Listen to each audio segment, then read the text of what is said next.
യുഎഇയിലെ ഏറ്റവും വലിയ മൊബൈൽ സേവന ദാതാക്കളിൽ ഒന്നായ ഡൂവിന്റെ ഓഹരി പൊതുജനങ്ങൾക്ക് വാങ്ങാൻ അവസരം. 10% ഓഹരി സ്വന്തമാക്കിയിരുന്ന അബുദാബിയിലെ മുബാദല കമ്പനി ഓഹരി വിറ്റഴിക്കാൻ തീരുമാനിച്ചു. 300 കോടിയിലധികം ദിർഹത്തിന്റെ ഓഹരികളാണ് പൊതുവിപണിയിൽ വിറ്റഴിക്കുക. മൊബൈൽ സേവന ദാതാക്കളായ ഡൂവിന്റെ ഏറ്റവും വലിയ ഓഹരി ഉടമകളിൽ ഒന്നാണ് അബുദാബിയിലെ മുബാദല ഇൻവെസ്റ്റ്മെന്റിന് കീഴിലുള്ള മമൗറ ഡൈവേഴ്സിഫൈഡ് ഗ്ലോബൽ ഹോൾഡിംഗ്സ്. 10% ഓഹരികൾ സ്വന്തമായുള്ളതിൽ 7.55% ഓഹരികൾ വിൽക്കുന്നുവെന്നാണ് കമ്പനിയുടെ അറിയിപ്പ്. 34 കോടിയിലധികം ഓഹരികളാണ് ഇങ്ങനെ വിൽക്കുക. 307.8 കോടി ദിർഹത്തിന്റേതാണ് ഓഹരി വിൽപ്പന.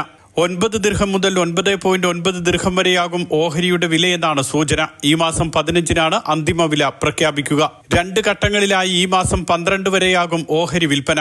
ആദ്യഘട്ടത്തിൽ വ്യക്തികൾക്കും 2ാം ഘട്ടത്തിൽ സ്ഥാപനങ്ങൾക്കും ഓഹരികൾ വാങ്ങാൻ അവസരമുണ്ടാകും. 2019-ലും ഇതിന് സമാനമായ ഓഹരി വിൽപ്പന മുബാദല കമ്പനി നടത്തിയിരുന്നു. അന്നും 10% ഓഹരികളാണ് കമ്പനി വിറ്റത്. Mathrubhumi news, Dubai.